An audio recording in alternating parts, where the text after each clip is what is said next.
I would have never thought of that. I don't watch it.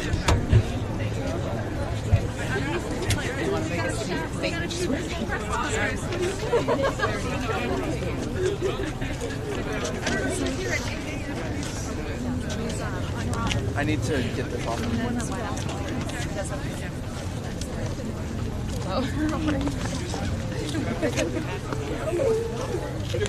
think I'm not her star.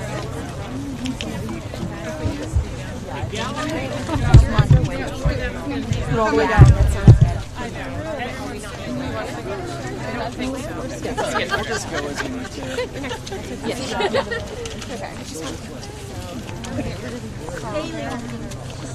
Yeah, do you want to that could be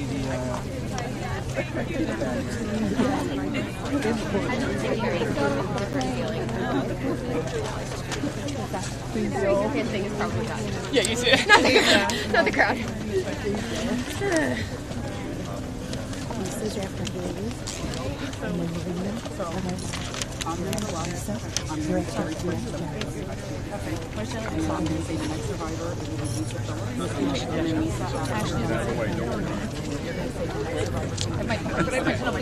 Oh, that's good.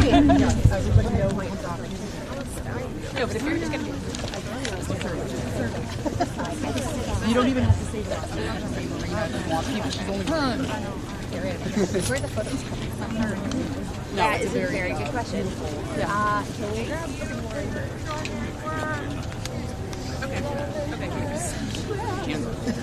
I know. I love my Not for you. Otherwise, in front of you. No, you're good. I'm like a whole tablet girl. I can't wait till I love you so much. I couldn't read off my phone. It's small. No, that's actually the morning. Good morning. Hi. How are you? How are y'all? Good. Writing a speech at work. Wanted to try something new, interesting, different. Hi, how are you? Can I hug you? Thank you so much for all that you're doing. Thank you for everything you've been doing. Thank you. I appreciate it. Thank you. We have hi. Do you want to speak or do you want it's up to you. Just what is it? Gabby has 2 minutes. Yeah, good. Yeah, that'd be Good. great. Okay, I appreciate great. it, Rose. Thank you. Thomas, how are you? Let her go before me. Whatever. Order, Whatever. guys. Okay. No. You do. You're the sponsor. Yeah. She's gotten in enough trouble. Are we ready? Yeah. Great to see you all. Why do I have to follow you? Good morning. Today is the first day of real reckoning for the Epstein class.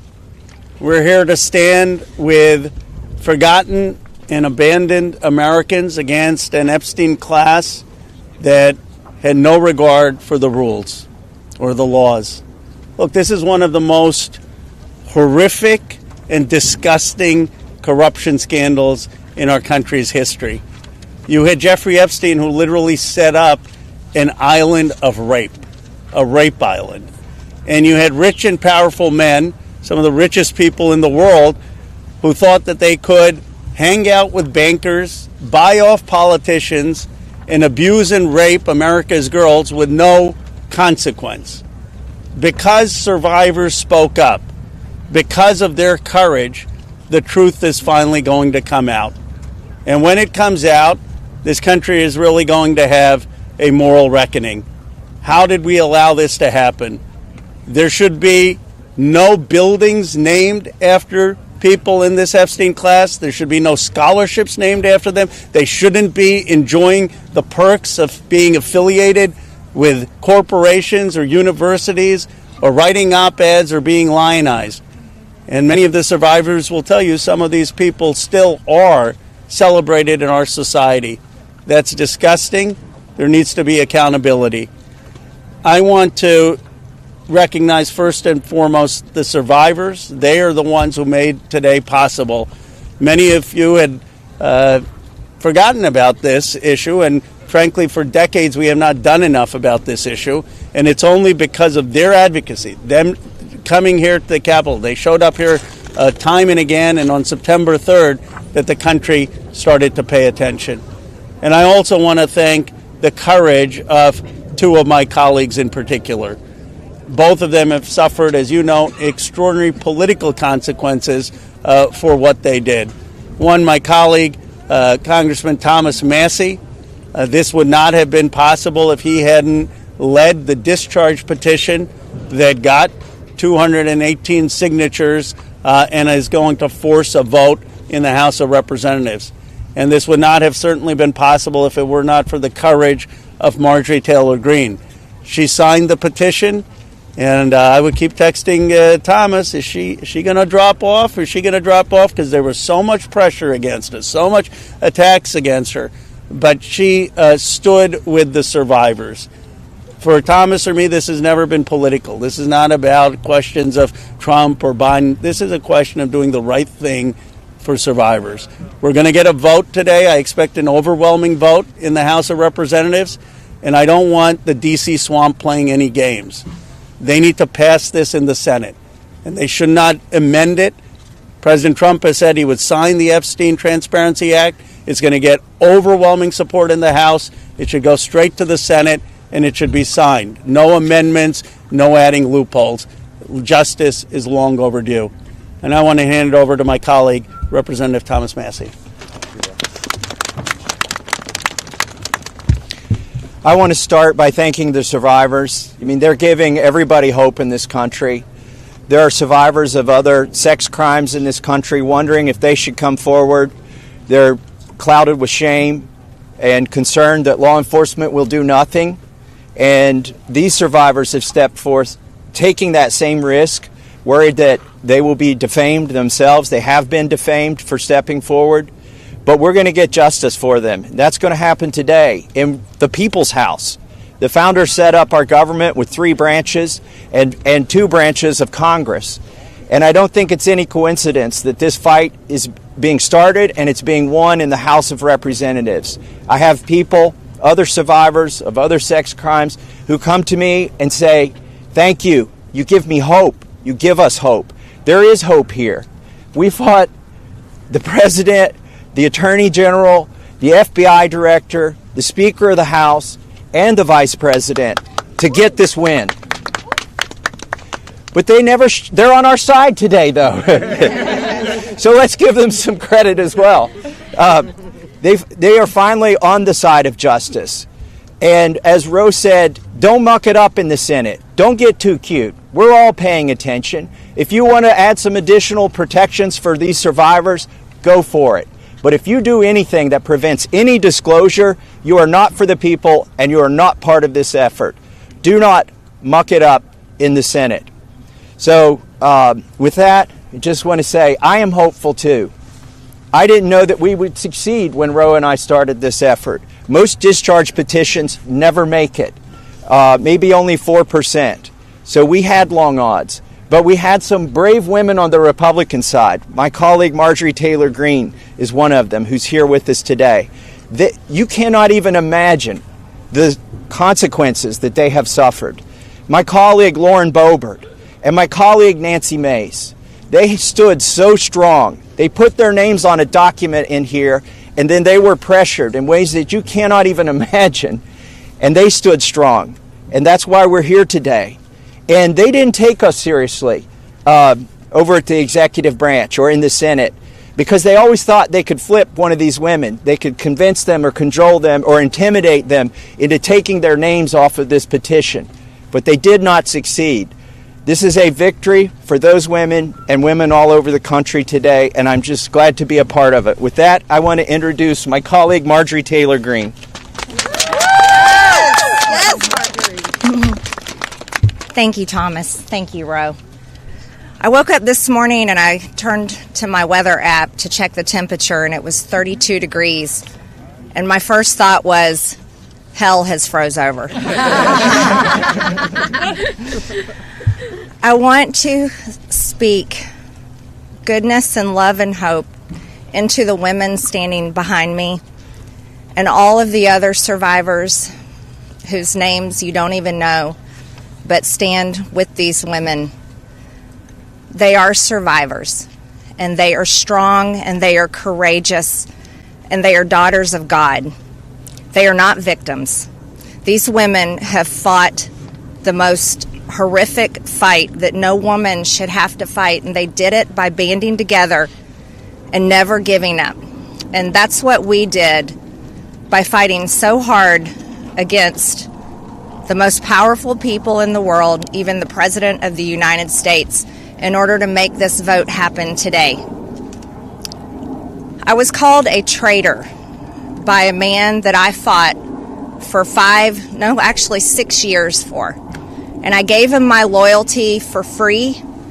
I won my first election without his endorsement, beating 8 men in a primary. And I've never owed him anything, but I fought for him for the policies and for America first.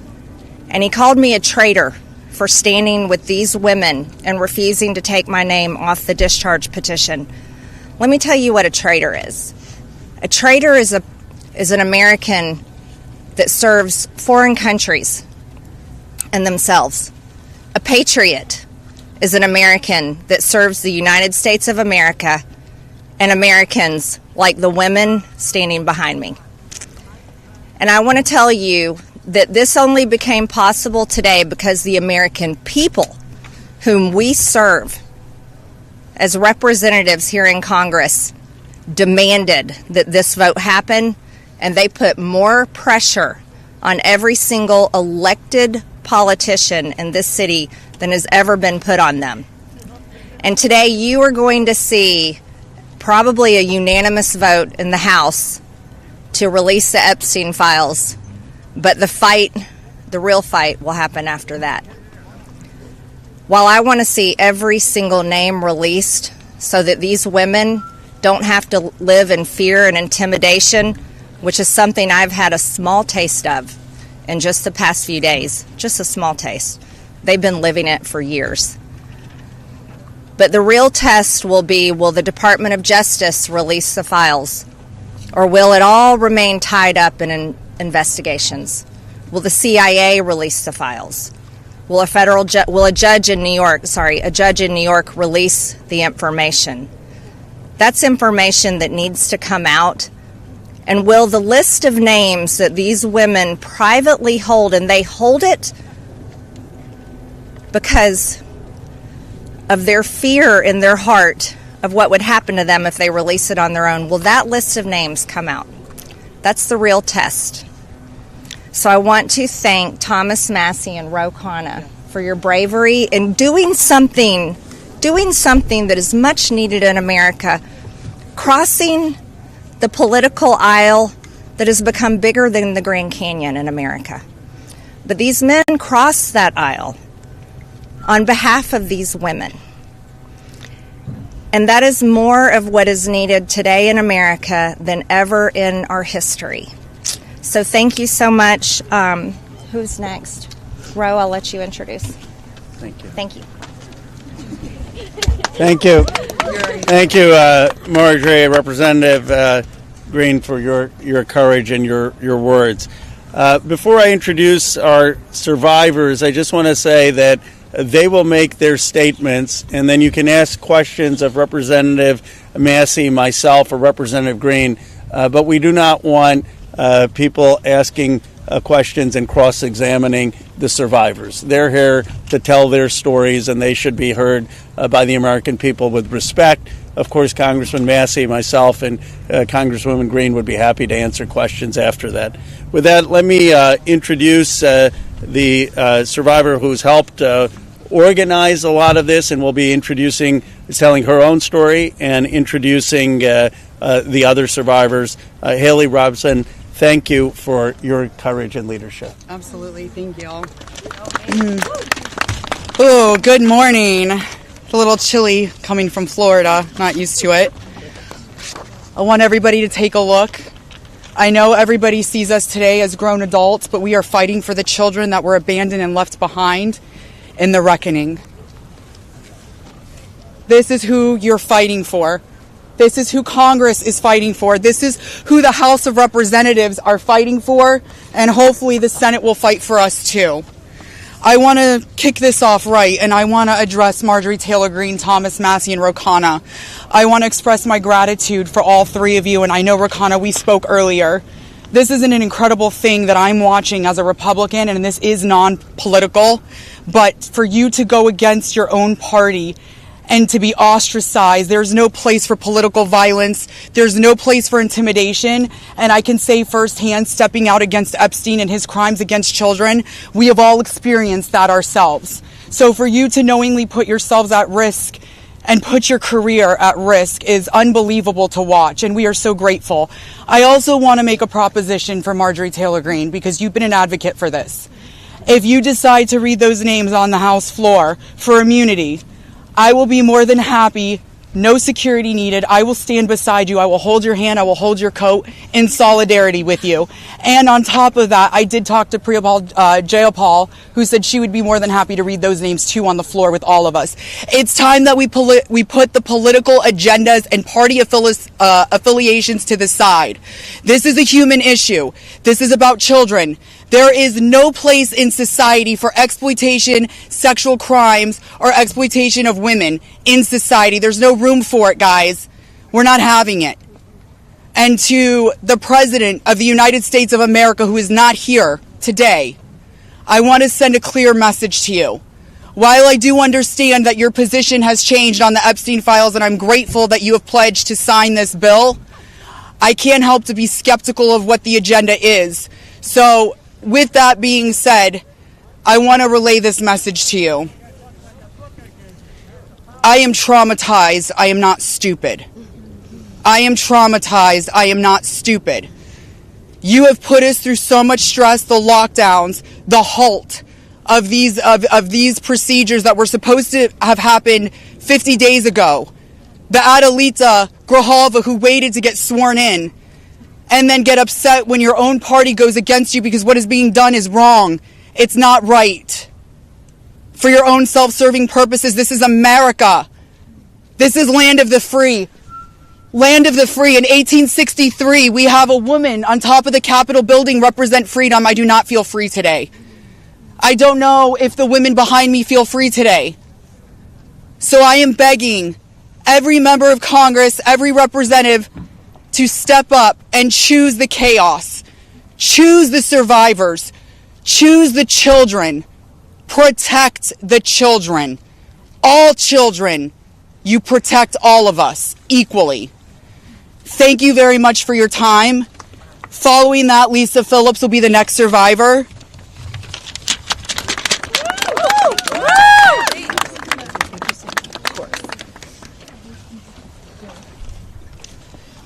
Good morning. My name is Lisa Phillips. It's an honor to stand here again for something America is finally united on: the immediate release of the entire Epstein files. In a divided nation, this is one demand we all share. Last time I stood here, I made a promise to all survivors watching. If those in power refused to release the truth, we would start uncovering it ourselves. For anyone who doubted that moment has already arrived. Since that day, more survivors across the country and around the world have reached out. Text, emails, DMs, first-hand accounts, and evidence.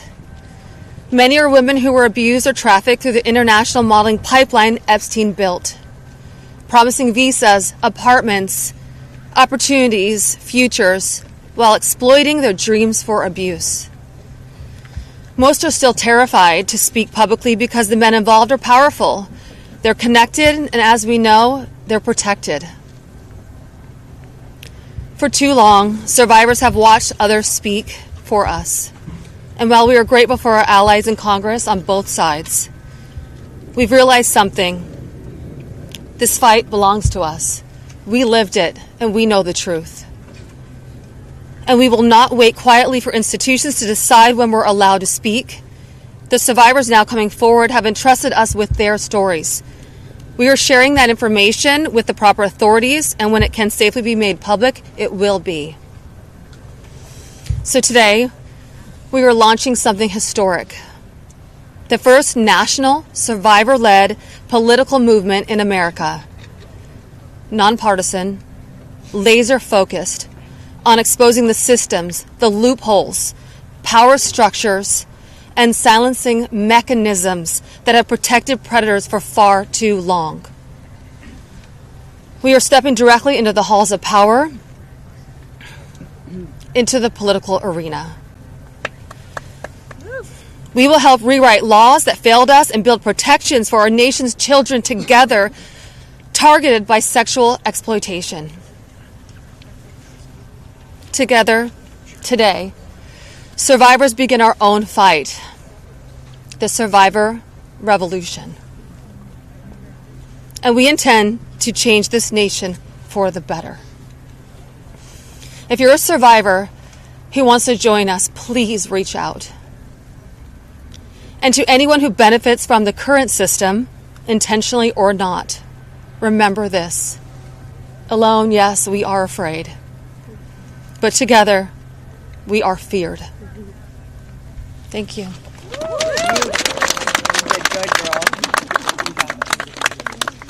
Hello, everybody. I am Jenna Lisa Jones, and just as Haley, I would just like to give a little reminder that this was me at 14 years old. I was a child. I was in 9th grade. I was hopeful for life and what the future had held for me. He stole a lot from me at 14. So just a little reminder there for everybody. Sorry. So, I just want to start out by saying thank you for all of you for being here today. I want to start by expressing my deepest gratitude to the members of Congress who have stood with us, the survivors, in demanding the transparency and justice. Your support is a signal that this institution can still serve the American people. This issue was never one that should have divided us the way it has. In fact, it should have united us. Sexual abuse is not a Republican issue. It is not a Democratic issue. It is also not a hoax. We are here as American survivors of a man who used his wealth and power to hurt young girls and women. The world should see the files to know who Jeffrey Epstein was and how the system catered to him and failed us. Emotionally, this process has been distressing. First, the administration said it would release everything and then applauded President Trump for that. Then it fought to release nothing. Now that checks and balances of our democracy have worked and the bill is getting passed to release the files, we are hearing the administration say they intend to investigate various Democrats who were friends with Epstein. I beg you, President Trump, please stop making this political. It is not about you, President Trump. You are our president. Please start acting like it. Show some class. Show some real leadership. Show that you actually care about the people other than yourself. I voted for you, but your behavior on this issue has been a national embarrassment. It is time to take the honest, moral ground and support the release of these files, not to weaponize pieces of the files against random political enemies that did nothing wrong, but to understand who Epstein's friends were, who covered for him, what financial institutions allowed his trafficking to continue, who knew what he was doing but was too much of a coward to do anything about it. Jeffrey Epstein and Ghislaine Maxwell were able to recruit and abuse young girls and women. Then the country will learn nothing and has horrible history will repeat itself if we do not do something about this. Thank you to the brave congressmen and women who have stood by us and recognized our side is the American side, and we should all be proud once again to be Americans. I want to just extend my thank you so much to all three of you very, very much. The first time we were here, listening to the, people yell shame at you, and when she was here in support of us, really hit home and spoke some volumes, and I just very much appreciative of your support, and we stand by you. Don't let any of them bully you. We're here for you. Thank you, guys.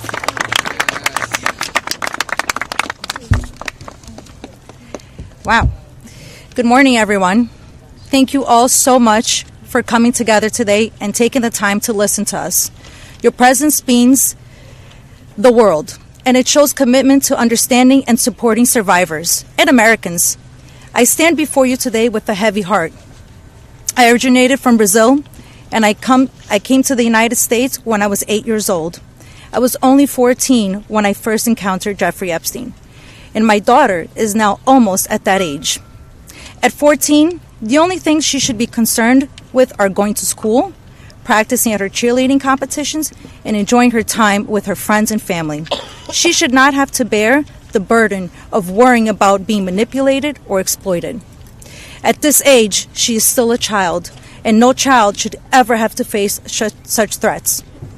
I also want to address a troubling statement made by a prominent figure on a major platform who suggested that a 14-year-old should not be considered a victim of pedophilia.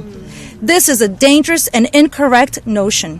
When we talk about how children at 14 should still be treated as children, I ask you to look at the young people around you. Remember when you were that age?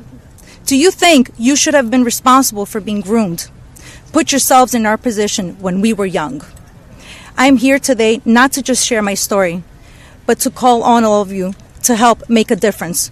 We need to push for the Transparency Act and release the Epstein files. Please reach out to your Congress members and senators and urge them to support this crucial legislation. The truth is something that we all deserve, and it is vital for safety and protection of the future of generations. Think about all the young people in your life, your daughters, your nieces, your friends. Let's stand together and ensure that they grow up in a world where they are safe and valued. I often wondered, why did this happen to me? And then I realized, God only gives you what you can handle. I'm here for a purpose, and that purpose is to make a difference today. So, let's stand together to protect our children and our peace. Thank you.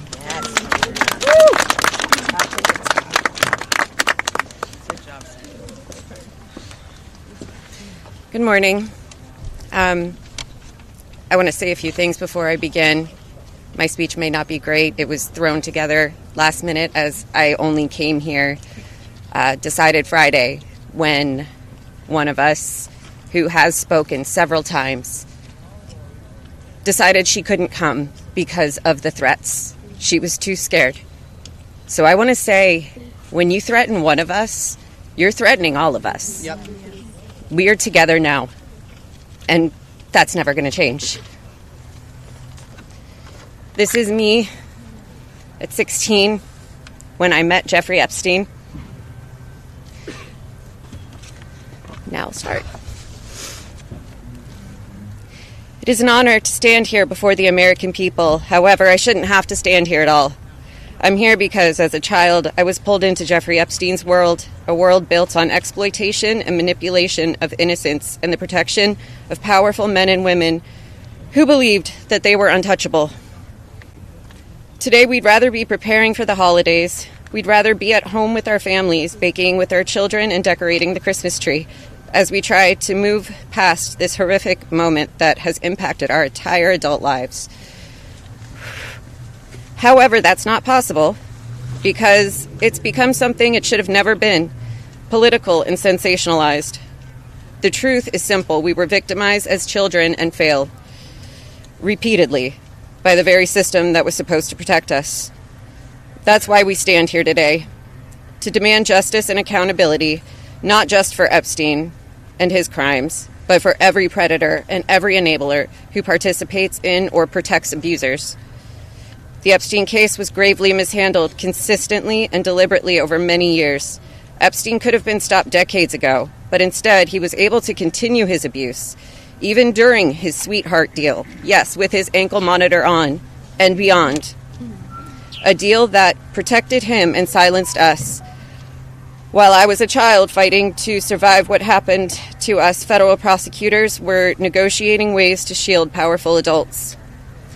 And the failures didn't stop there. Our civil cases were met with hostile judges and delay tactics, intimidation, and PR campaigns designed to smear us in the public eye. We were treated as problems to be managed instead of victims to be protected.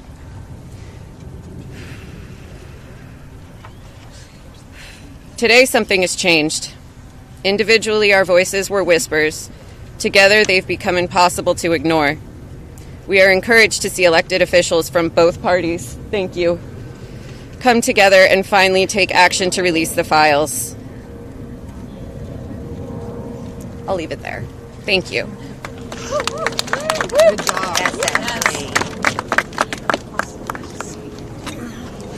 Good morning.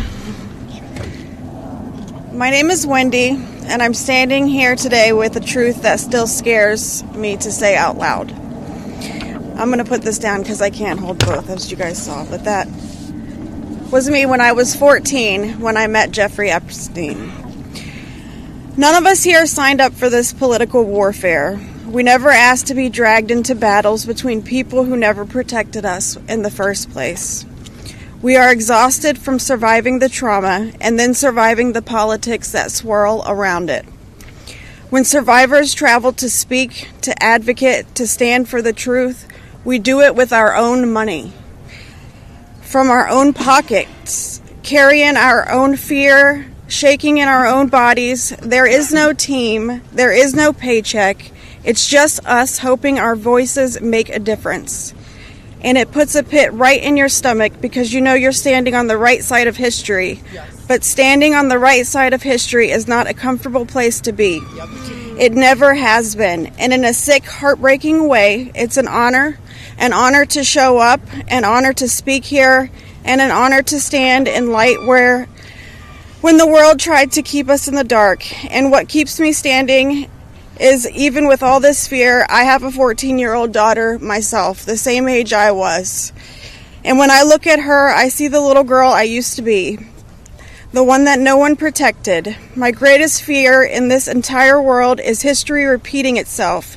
And I will do anything, absolutely anything, to make sure that she has to never be one of these girls standing in front of a crowd like this today in her life. So today, from the safest and bravest places inside myself, I am asking Congress, please pass the bill. Please release the records. Stop making survivors fight alone for the truth that should have protected us in the first place. To the representatives that support us, thank you. Thank you for standing beside survivors so we don't have to face this fear alone. Thank you for choosing what is right over what is easy. And every survivor who is scared right now, your fear is real. Your courage is real. And even though we're terrified, we keep showing up. Because someone has to tell the truth. Someone has to protect these children. We deserve safety then. We deserve it now. And we are done being afraid so others can stay comfortable. So with that, I want to say thank you guys for having us. And I just hope that people can remember that as survivors, our story never leaves us, but the choice that you make to pass this bill, your career is in front of you. And that choice will follow you. Everybody will know. So thank you. Good job. You're incredible. Hello, everybody. My name is Danny Bensky. This was me at 17 years old.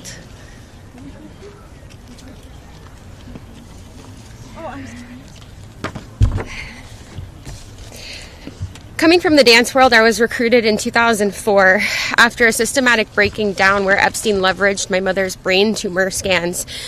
He threatened me to withhold care for her. He trapped me in a year-long cycle of abuse. The last time I was here in Washington, D.C., I talked about being a part of this beautiful mosaic of women behind me, and they are exactly that. They are a beautiful mosaic of energy and passion and love and life. I am one story of 1,000. You think of that number, 1,000. I spoke of how big our hopes and dreams once were, and I talked about how they were completely shattered at the hands of Ghislaine Maxwell and Jeffrey Epstein. Now, I look at this amazing community behind me. They are survivor sisters. We are together. We stand together in this. And I realize that we are a representation of women across America. We come from different backgrounds. We have different religions. We are different races, different creeds, different ethnicities. We have different political affiliations. Some of us don't want to be political at all. And yet we stand here together for this cause. We're united in the call for transparency, complete transparency, to find justice. Justice for our younger selves. These pictures that you see, they're real people. I wish I could go back and give my former self a hug and say, this matters and it's going to change, and mean it. We are standing here for justice for the youth of tomorrow.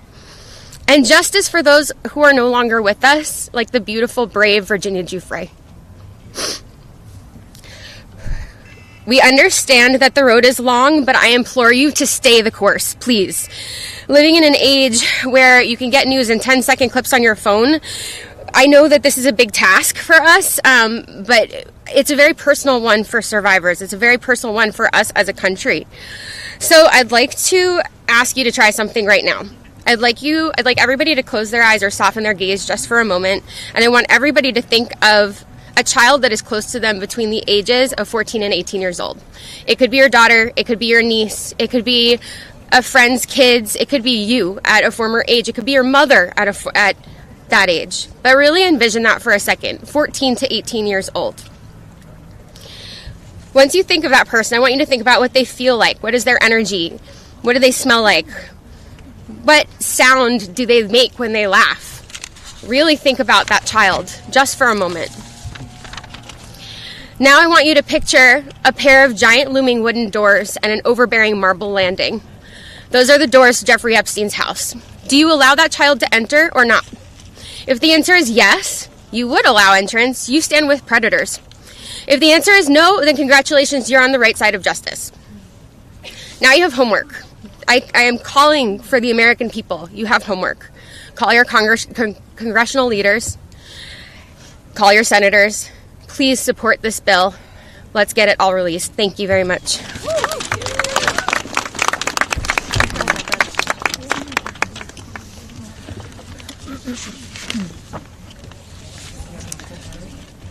Good morning. My name is Annie Farmer, and this is a photo of me and my sister Maria Farmer. Around the time I was 16 and she was 25. That's how old we were when we were abused by Epstein and Maxwell. Survivors have repeatedly stated that our pursuit of transparency and justice is a nonpartisan issue. But given the political noise surrounding this case, I just want to remind people of some of the facts. In 1996, when my sister Maria bravely blew the whistle on this group by reporting to the FBI what Epstein and Maxwell did to both of us, they hung up on the phone on her, and there was no follow-up of any kind. Bill Clinton was president. In 2006, the FBI came to us, finally interviewed us, and asked us both to be witnesses against Epstein. We were very anxious, but we agreed. And then we didn't hear back from them due to their infamous sweetheart deal. George W. Bush was president. In 2015, when the DOJ was sent FOIA requests for Maria's FBI files, and they were denied, as they have been many times, Barack Obama was president. In 2019, when Epstein died in prison due to either negligence or foul play, Donald Trump was president. In 2023, Maria's attorneys sent a letter on her behalf to the government, requesting an investigation into the repeated law enforcement failures in this case, similar to what was done in the case of Larry Nassar. They declined to do so. Consequently, my sister filed notice that she would be suing the government for failing to uphold its legal, ethical, and moral duties in this case. Joe Biden was president. This year, after campaigning on a pledge to finally release the files, under Trump's second presidency, the DOJ announced they were closing the investigation into Epstein's co-conspirators. and then transferred Ghislaine Maxwell into a prison camp, where it is well documented that she is receiving special treatment. This is not an issue of a few corrupt Democrats or a few corrupt Republicans. This is a case of institutional betrayal. Because these crimes were not properly investigated, so many more girls and women were harmed. My sister, because of her bravery, was repeatedly threatened and lived in fear, with dire consequences for her health and her career. 30 years later, even as oceans of allegations and obvious truths have emerged, the government has still not chosen transparency. This is why we have all come together as one united voice to demand the release of all the Epstein files and to finally bring the truth out of the shadows. Yes.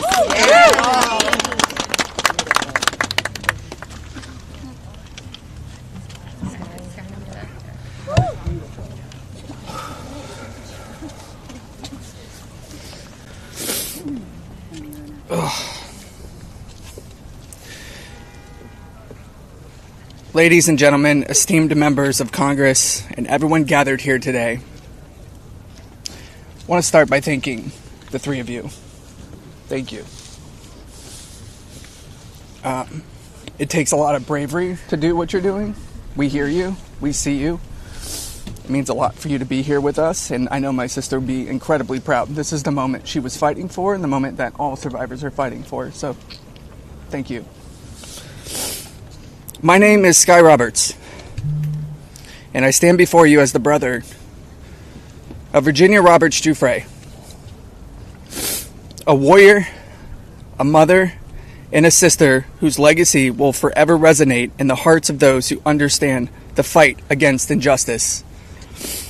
Today we find ourselves in a place of deep sorrow, shattered by the loss of our beloved sister. Yet, we are honored and privileged to carry her voice forward and continue her relentless fight alongside her fellow survivor sisters.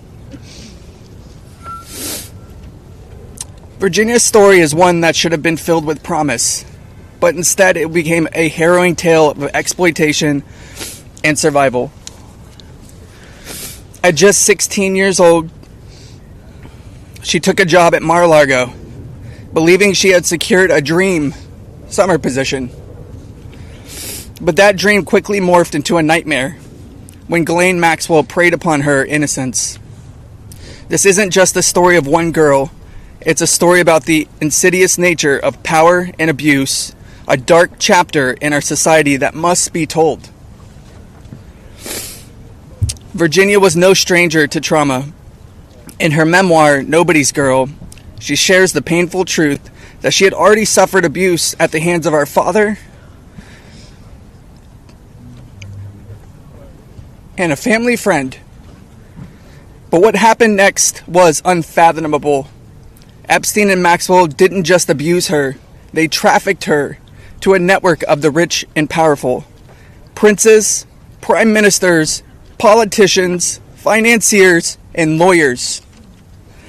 These men committed unspeakable acts against her will, and against the will of countless survivors who stand united with us today.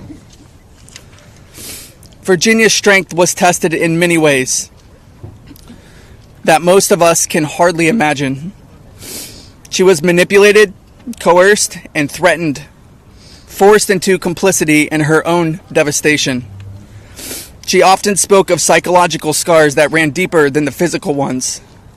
From the start, she wrote, "They manipulated me into participating in behaviors that ate away at me, eroding my ability to comprehend reality and preventing me from defending myself. The most destructive wound they inflicted was that of forced complicity, a betrayal of self that was crafted by her abusers. But I stand here today to declare that their tactics of fear and intimidation did not work. Virginia's spirit could not be broken. She became a beacon of hope, a warrior, fighting not just for herself, but for every survivor who suffered in silence. She said, "I felt it was my duty to stand up to predators like Epstein and Maxwell.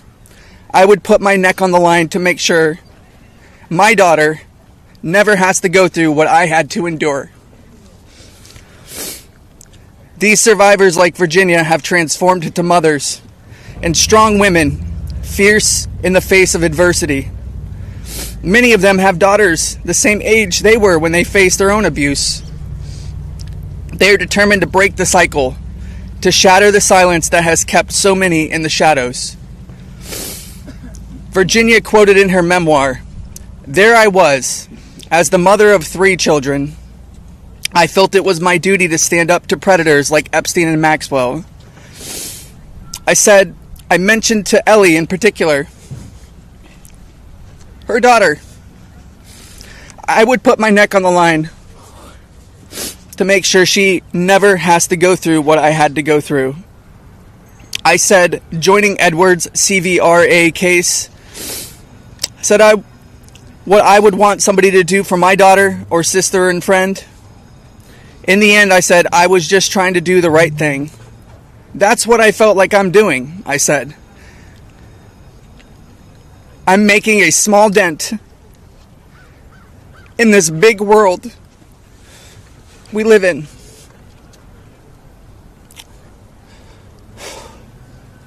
Well, sissy,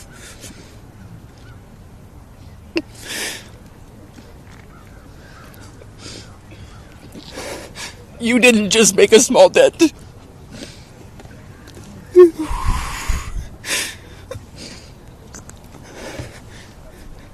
You made a monumental impact, a resounding statement that echoed across the world. You built an unbreakable wall, a barrier that will protect future generations from the horrors of abuse. As we gather here today, I urge each of you, members of Congress, advocates, and all those who hear this message, to join us in this fight. We demand justice, accountability, and support for survivors. And we keep getting asked this. What does justice mean, you ask?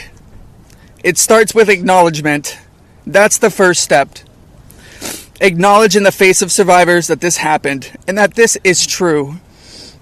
Your vote carries that weight. My sister is not a political tool for you to use. These survivors are not political tools for you to use. These are real stories, real trauma, and it's time for you to stop just talking about it and act. Vote yes.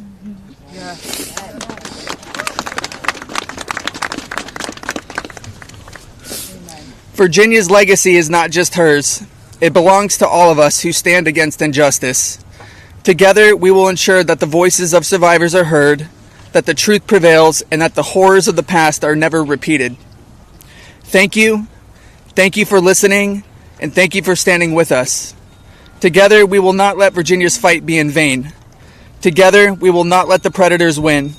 Together, we will be the change this world desperately needs. Thank you.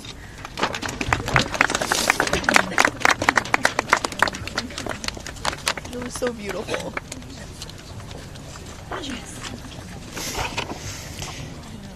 This is me when I met Jeffrey Epstein in 1991. I always share the date when I talk about my story because people rarely acknowledge how long this has actually been going on. And for too long, truth has been buried, survivors have been silenced, and powerful people have been protected.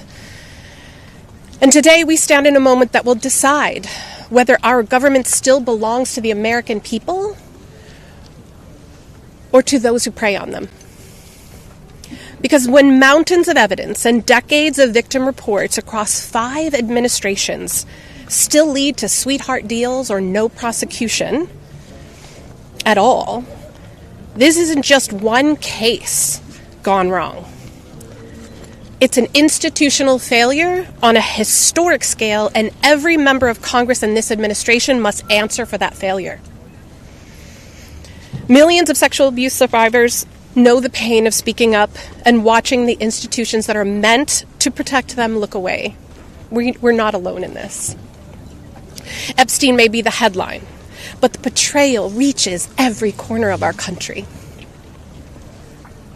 And if our justice system can collapse this completely for so long, then Congress cannot pretend that the system is working. Not for us, and not for the generations that will live with the consequences of what they choose now. One long overdue step towards repairing this damage is the Epstein Files Transparency Act. Because without transparency, there's no accountability. Without accountability, there is no justice. And without justice, democracy dies. Yeah. So representatives, you have a choice. To show millions of Americans whether you stand with us or with the powerful predators that are counting on your complicity. Thank you. Yeah, good job.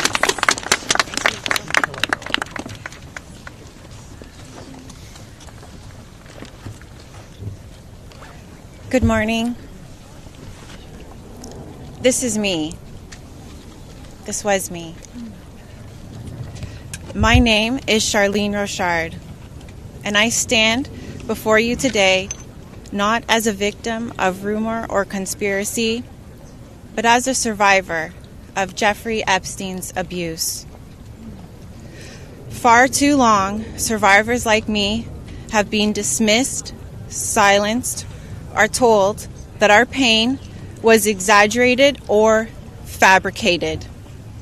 Let me be clear.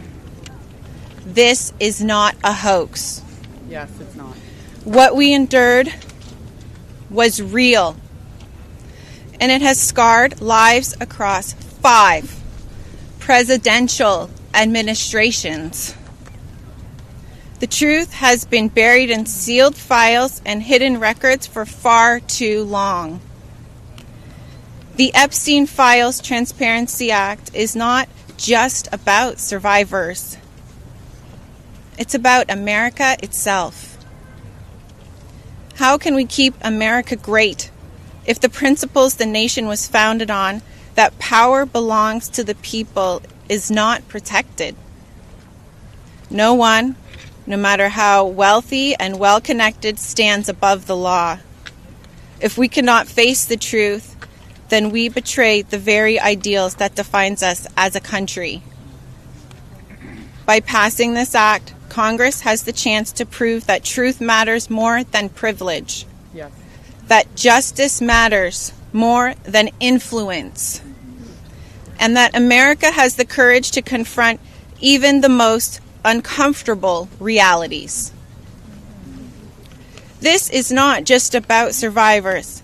It's about every American who believes in accountability, fairness, and the promise of justice. I stand here today not only for myself, but for every survivor of Jeffrey Epstein's abuse who has carried this burden in silence, and for every citizen who believes that justice delayed is justice denied. Yes.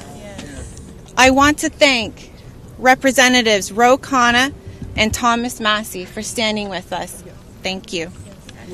And I especially want to thank Representative Marjorie Taylor Greene. Her unwavering support, her courage to stand with us and demand transparency gives us strength. Thank you.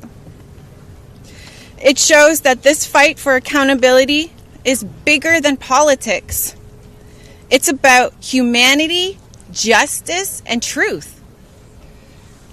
This is about America's future.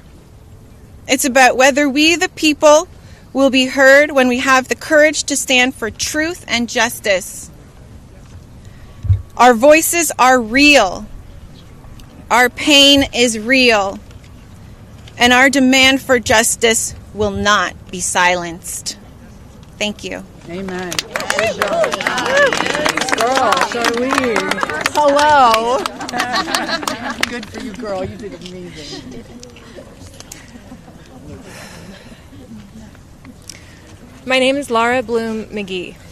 This is my first time speaking publicly about my abuse. As a young woman in New York City, I was pursuing a modeling career and building a life of giving back through my philanthropic work. Instead, I was intentionally groomed and became part of an international model sex trafficking ring that was led by Jeffrey Epstein. I was sexually and mentally abused by Jeffrey Epstein. He used my dreams and vulnerabilities to silence me. Today, I am here to break that silence. Sex trafficking and sexual abuse are crimes against human beings, not political talking points. For too long, Epstein's abuse was an open secret, with his network remained protected. Evil thrives in darkness. We must shine a light on every corner where it hides. Nothing should be off limits in the search for truth.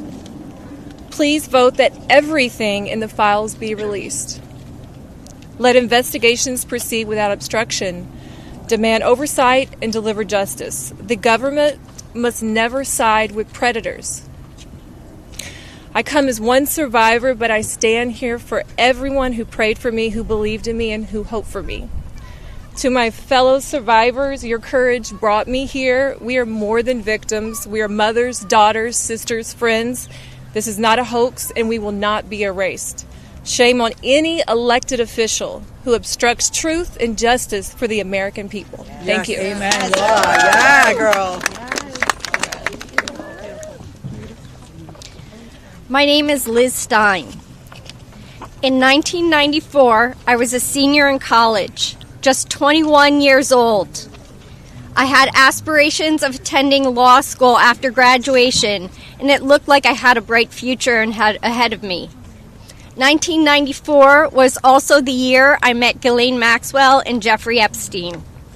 My involvement with them changed the trajectory of my entire life. The Epstein files are not about loyalty to any one political party. They are evidence of a crime. We stand here today, victims of the crime of sex trafficking. I'm here today speaking both for my 21-year-old self and for the countless number of people who have experienced sexual violence.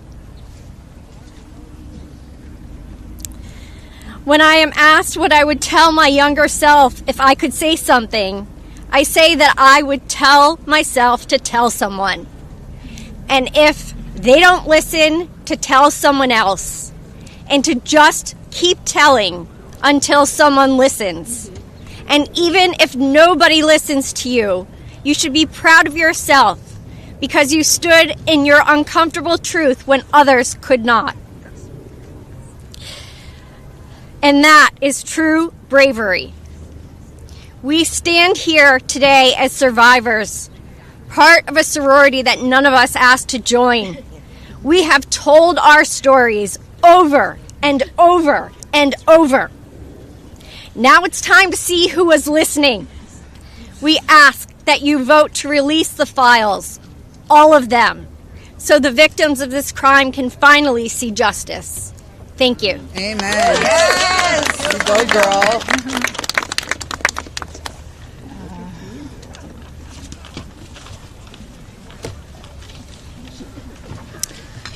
Well, hello, everyone, and I want to first say thank you for your ongoing leadership. I know it must not be easy thing to do, much like it's not easy for us to be doing this, so I guess we're in this together, so thank you so much. I feel like our courage has, we're reflecting, mirroring courage, because that's what it takes to do this, right?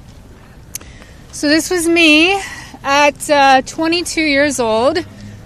I was not a child, technically, very young adult. I imagine most of you here can relate to the mindset and to be 22 years old. So today is a good day, and I thank God for that. It's widely and undeniably clear that our current political climate is quite rigid and seemingly at war with one another. This sets a stage. This sets a stage for voices, survivor voices, to get spoken over and drowned out by the political darts whizzing by. Not today, though. Today, our truth and our power have steadily risen up. We are at the peak. Our voices prevail today. Our voices initiated the coming together of both political parties. That's pretty big, I think. Republicans and Democrats, we all stand together today. We all stand together for justice, and we must continue to do so to protect the integrity of our country and our democracy. Truth and justice must prevail. The children today are those that will lead this nation one day. Think about that. What does that mean to each of you? If anyone doubts that this does not directly contribute to the fate of our country and democracy, I challenge you and I urge you to think again. Our voices are a fundamental pillar of future generations. Today, that's what we stand here for. Accountability, action, and justice. Let's get this vote done today. Let's send it through the Senate and straight to President Trump's desk for signing. I'd like to be there that day that he signs. I'm sure all of us would like to be there. Today is a good day, and let's keep moving forward. Thank you so much. I just want to give you a hug. Okay. Hey guys, we're actually pressed for time, so we are not going to be taking questions going further. I bring back Khanna. He's going to do our closing conversation and comments. Well, thank you, Haley. Teresa is right. It's pretty big what the survivors have accomplished today. And I just want to say how eloquent, strong, and admirable they were. Let's give them a round of applause for their courage. Thomas and Marjorie and I will take a few questions from people who haven't. Go ahead. Is basically right now calling on the Senate to make revisions to this bill because he says it doesn't adequately protect the survivors and the victims that are standing behind you. Your response to that? That's been a red herring all along. The survivors have always been in favor of this legislation, and there's a provision in there you can read, if he would just read it, that protects them. Now, if he wants to offer more protections in the Senate, that's fine with us, but here's the problem. Now we have to vote on it again in the House. And so, as you heard, justice delayed is justice denied. It could be just another delay tactic. But we want to... Is that what you think? That's the motivation from the Speaker? I think the Speaker wants to save face. He's going to vote for a piece of legislation today that he's disparaged for 4 months. And however he needs to come on board, we want him on board. So we appreciate it. What do you say? What do you say to Andrew Mountbatten? Go ahead. What do you say today to Andrew Mountbatten wins of a man formerly known as Prince Andrew? Well, you know, there's becoming a reckoning in Britain that needs to happen in the United States. A prince lost his title. The ambassador to the United States lost his job. We need to see those same kind of consequences here. As my colleague Rose said, there shouldn't be buildings named after these perpetrators of these heinous crimes. There shouldn't be scholarships named after them. And there needs to be accounting. We've seen tens of thousands of pages released by the Oversight Committee. What we've not seen is a single name. So I implore you to look and see if we have true justice and transparency. What do you say? And the survivors will know when that is happening. I do think that Prince Andrew does need to come and testify at our Oversight Committee, and that can be bipartisan. But I share Thomas's view that the urgency that the British people have shown in getting justice needs to inspire an urgency here in America. Congressman Massie, legislation to get the files released. President Trump just released legislation. Is that frustrating to you? Why is he doing that? And also, did you ask him to be here today? It's really powerful. Look, I'll let my colleagues speak. I hope the president meets the survivors, and I hope when he signs the bill, the survivors are there. I don't care if I'm there, Thomas Massie's there, Representative Green's there, but the survivors should be there. But I hope he meets them, because I think if anyone who meets them and sees their emotion will be moved. And my goal is to get justice here. So I hope he will meet them and really hear what's happened and actually take action. But the broader point is, yes, the president could order the Justice Department to release the files. But what in a constitutional democracy, what we're supposed to have is Congress says that the files should be released, and then it's not on the whim of any president. Then the Justice Department is compelled to release those files because that's the law of the land. Have you spoken to any Republicans in the Senate who are looking to, move this forward? So Senator Merkley is a Democrat. He's led the exact same legislation that Roe and I introduced in the House. One Republican co-sponsored his bill yesterday, and I have spoken to at least one more who says they will co-sponsor. The important thing about the Senate is that they need not to muck this bill up. There's a lot of attention on here. We've needlessly spent 4 months dragging this out. A duly elected representative was denied her seat in Congress for 49 days, and it's time to pull the Band-Aid off. The Senate, it may be tempting for them to get cute and to do things that will limit the release of these documents. They are afraid that people will be embarrassed. Well, that's the whole point here. They need to be brought to justice, and embarrassment is no reason to stop it. So the Senate, John Thune, it's up to him. He needs to bring this to the floor of the Senate, and I think the vote today will show that in the House. The president has said he would sign the bill. You're going to get almost a unanimous vote here. So you have the president and a unanimous Congress believing that this protects the survivors and is calling for the release. There's no reason for the Senate now to, as Representative Massie puts it, muck around with it. They need to put it up, have a vote, have the president sign it. If there's any further protections, they can do that through the DOJ process, but what they should not do is delay a vote on a bill that the House is going to vote overwhelmingly for and that the president supports. Congressman Green, you raised the question of whether or not the Justice Department will actually release these files. Do you take the president at his word when he says he's going to sign this bill? And do you have confidence that these files will actually be released? I only take people's actions seriously. No longer words. And what do you think the president's actions? And I'll tell you, because I wasn't a Johnny-come-lately to the MAGA train.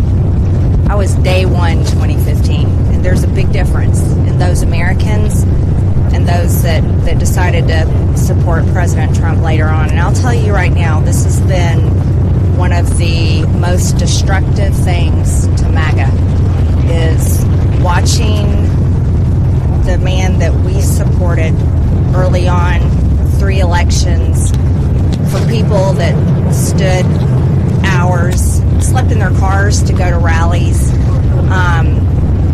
have fought for truth and transparency, and to hold what we consider a corrupt government accountable. Watching this actually turn into a fight has ripped MAGA apart. And the only thing that will speak to the powerful, courageous women behind me is when action is actually taken to release these files. and the American people won't tolerate any other bullshit. That's where we are today. Why do you think the president has watched? Two more questions and then we're around all day. Is this a watershed? How would you sum up today in terms of your battle to get to the truth? I would say that these survivors have been fighting for decades, and they finally are being heard by the American people, and we're finally going to have a reckoning for this Epstein class that has gotten away with horrific things. Look, I grew up in Bucks County, Pennsylvania. People went to church, they played Little League, they went to their neighbors for barbecue. They didn't go to a rape island and abuse young girls or traffic young girls. And people with extreme wealth have thought that the laws don't apply to them, and their culture is totally out of touch with the values that built America. And finally, we're going to have a reckoning. How worried are you that the file... Let me ask you this. You said you wanted this to go straight to the Senate. What message does it send to the survivors behind you if the Senate doesn't act quickly to move this bill forward? Well, they're not here. They're not going to answer questions, so I'll answer the question. I prefer, actually, it goes straight to the president. He can release these files without the Senate acting. Sometimes they take a long time to get things done. The House figured out a way to take 4 months to get this done. I think it's disrespectful to the survivors that they delay this. There's nothing more important than cleaning out the rot in this country. And this is rot, and it's not a partisan issue. And the senators need to get on this. Yes, the economy is important. Yes, international policy is important. But there's nothing more important than getting to this rot and cleaning it out. They should put it at the top of their agenda. And you know, there's a provision in the bill already that would allow the DOJ to not release certain information if it would jeopardize an active investigation. And the president just last week ordered his DOJ to conduct an investigation. What makes you think you would actually, if this bill passes, see these files, that the public would see them? There are 1,000 survivors. They can't open enough investigations to cover up everything that's in these files. And yes, it's true they can try to protect a few certain people or a few certain companies, but those investigations will eventually end. And in the meantime, there's not enough investigations to cover up 1,000 different crimes, 1,000 different rapes, 1,000 different sex trafficking instances. And this is not a moot point, even though they are doing that. And once this bill is signed into law, any career official at the DOJ or the FBI who does not comply with the law is at legal risk. It's no longer just up to the president. But we could have passed a simple resolution here in the House, and that would have been the end of it. Instead, we chose a very hard path, which is to get legislation, a law passed, which means it has to go through the House, the Senate, and be presented to the president. And that will have the force of law. They will be breaking the law if they do not release these files. So why do you think the president has fought so hard to block the release of these files? Why do you think he has fought so hard? If he could do it now, why hasn't he done it now? I believe he's trying to protect friends and donors. And by the way, these aren't necessarily Republicans. Once you get to $1 billion, you transcend parties. You just assume you can pay off whatever party is in charge of the White House, whatever party is in charge of the House of Representatives. And this is about those kinds of people. I think he's been trying to protect them. And I think it also incriminates our own government. This is a complete and total failure of the justice system, as the survivors have witnessed here today to us. It incriminates the FBI. It incriminates our intelligence agencies. It incriminates police departments in West Palm Beach. And that's what has been protected by this, either willfully or unknowingly, and it's time to end it. I would agree with Representative Marjorie Taylor Greene that what matters now is just the action. I don't speculate on what politicians' motives are or what's in their heart. The point is the American people have spoken, Congress has spoken, release the files. It's time for justice. Thank you very much. Thank